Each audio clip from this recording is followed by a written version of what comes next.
Hey everybody, Ed here with the Digital Digest, and today I wanted to give you guys a quick comparison between the Sony HX200V and its successor, the HX300. So as you may have already noticed, I've got the cameras side by side, the 200V on the left, which is of course the older model here, also the smaller, more compact of the two compact mega zoom cameras before you. It's currently also the less expensive model.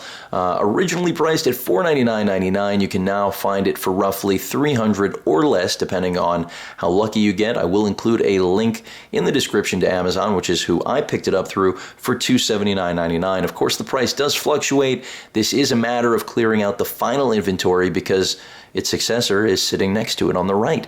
So let's talk about the successor, the HX300, priced at $499.99. So if you're budget conscious, clearly this is definitely the camera to go with in my opinion. But if budget isn't a problem, if you're not someone who already owns the HX200V, then this is definitely the clear away winner in terms of a true upgrade from its predecessor here on the left. I'll get more into that as I dissect the cameras, but this video is really aimed at helping those of you out who are trying to decide on either of these cameras right now, whether you're upgrading from this model or just interested in a great mega zoom camera that's going to give you just about every feature under the sun with as little compromise as possible, at least in the industry to date. So we've gotten price point out of the way. Let's talk about specifications. It is a mega zoom world right here in this video, at least. So you've got a 30x Zeiss lens here, a 50x lens on the right. So you're going to be able to go all the way to 1200 millimeters with the newer HX300. So if you're all about zoom right now, and that even includes those of you who currently own the 200V, then I have to already recommend making the switch, because up until now, Sony did not offer a cyber shot with a 50x lens built in, let alone a Zeiss lens. And thus far, in my experience, the performance has been very good. It's not without its own flaws. It certainly isn't stellar in low light, but neither of these cameras are. And if you are interested in a mega zoom, how could I argue against the added focal range that the 300 brings to the table? Of course, that is taking into account the fact that you will be ponying out a lot more money for this newer model, and really the biggest gain I'm going to tell you guys right now is the focal range.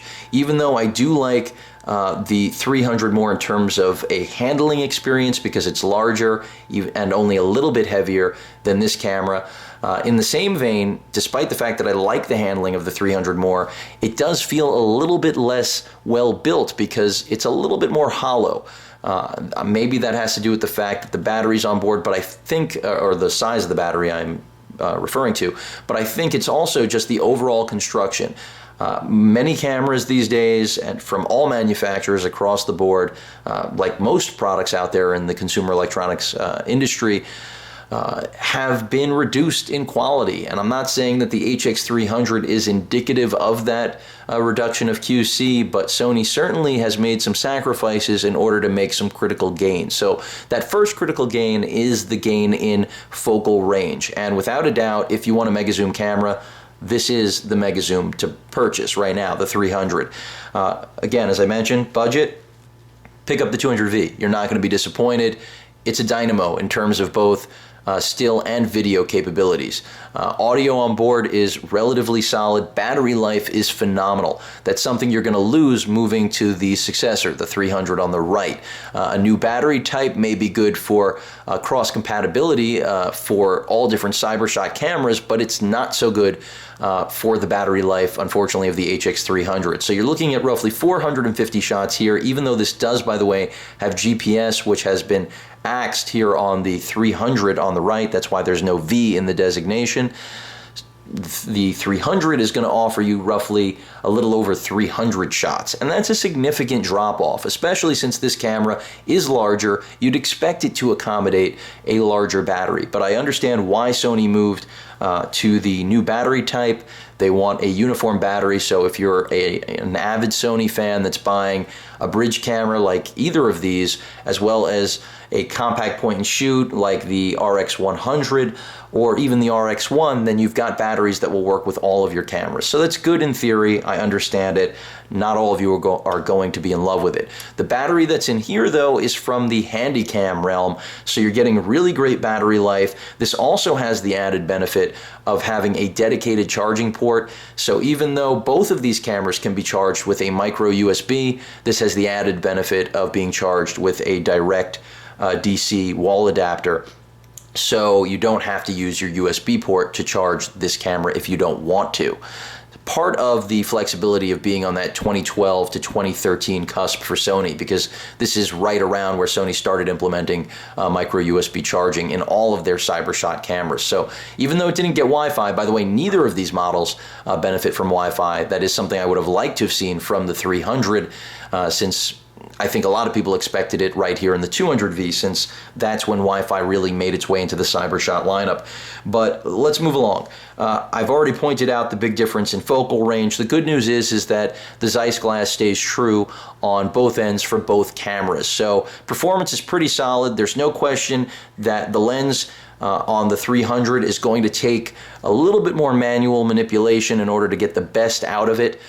If you're going to sit in auto settings, there's no question the 200 or 100V is going to give you better results. So keep that in mind. If you don't want to, really learn too much about how to use your camera, despite the fact that you're buying a bridge camera, then you're going to get better performance despite the loss of focal range in the older generation, at least in my experience of how the auto modes have performed on both of these cameras. In terms of the actual megapixels, here we're looking at a little over 18, here we're looking at a little over 20. To me, the difference has been negligible. As if you put both cameras before me and showed me images right now, which I have done, obviously that's why I'm giving you guys this input, I would not be able to tell them apart, which is a good thing, because overall, outside of maybe low light conditions, both of these cameras are going to do exceedingly well when it comes to both still and video capabilities. So on the still side of things, I think that it really is going to be a matter of price point. First and foremost, image stabilization is another thing to point out, because the image stabilization in the 300, the successor on the right, is at least on paper superior. In terms of my experience, there's no question with video it's superior. I'm not sure on the still side.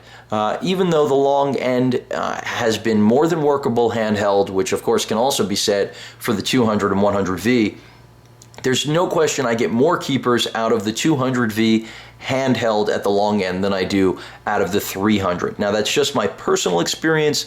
Those of you who have different experiences, please feel free to chime in.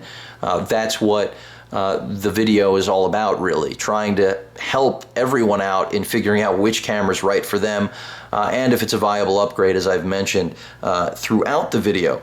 So I've mentioned battery life, I've mentioned the loss of GPS from the 200V, electronic viewfinder. So that's something that I think anyone interested in either of these cameras is definitely going to want to know about, so I'm going to point that out right now. The EVF in this camera does benefit from having that Konica Minolta sensor that will detect whether or not you're using this or the LCD, and will automatically switch in between the function of those two. However, the successor, the 300, has abandoned that feature, and that's another one of those things where I can tell you guys there's no question that's a cost-cutting measure. Sony did not omit this feature because people find it annoying, even though I'm sure there are some of you out there who would make that argument. I can tell you right now that was a loss and disappointing for a camera that still sports the exact same price point. You can definitely make the argument that Sony's brought a much better lens possibly to the table, so that's definitely something somebody in the mega zoom market should care more about than the electronic viewfinder. I also want to point out the 300 has lost the ability to review, so that's another thing that isn't so great. Beyond that, the electronic viewfinder is identical. So that should be a good thing for most of you out there, since an upgrade would have been nice, but again, it's all about keeping costs relevant because the benefits of what's been gained here are significant. In terms of the gains of the 300 beyond the lens and the image stabilization that I already mentioned. I also want to point out that the filter thread is now a possibility. On the HX200V, you were stuck with that lens cap that was attached to the actual housing, so that if the lens cap is attached here at the housing of the barrel of the lens, anytime you'd power on the camera, the lens cap, had you forgotten to remove it, which I think anyone could do, it would literally pop off, and that's why you had to keep it tethered to the actual body of the camera. With this new version, you do get the benefit of having an actual thread on the lens. Congratulations. So part of this move to a more manual take on what this bridge camera represents, so that's definitely a good thing. It's going to allow you to attach filters, all sorts of different attachments from the third-party market, which is definitely a benefit. But overall, you do lose the built-in neutral density filter. I don't think that's a big deal, but performance is very similar. So really what it comes down to is, are you willing to give up what you had here in order to gain the optical performance and image stabilization offered by the 300? That's really what it comes down to. Of course, I will give you guys more videos on these cameras. If you have any questions or comments, please feel free to post them. And of course, as usual, please feel free to subscribe. Later.